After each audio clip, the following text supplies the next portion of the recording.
Hello there. So, you want to know how you can check if someone saved your number in WhatsApp?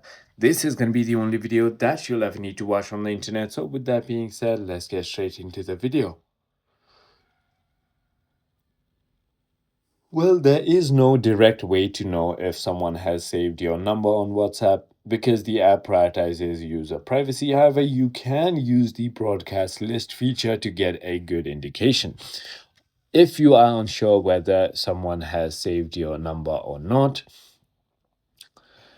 if you aren't sure whether someone has saved your number, you can create a broadcast list and then add their number. Only contacts who have saved your number will receive a message sent to that list, though this is not a foolproof method. There are also other indicators. So, for example, profile picture. If you can see the person's profile picture, it's a strong sign they have your number saved. Status updates, you will be able to see their status updates only if they have saved your number and you have saved theirs. Last seen and online status could be another indicator. If you see their last seen or online status, they have likely saved your number. I hope this video was helpful to you. If it was, hit that like button and I'll see you on the next.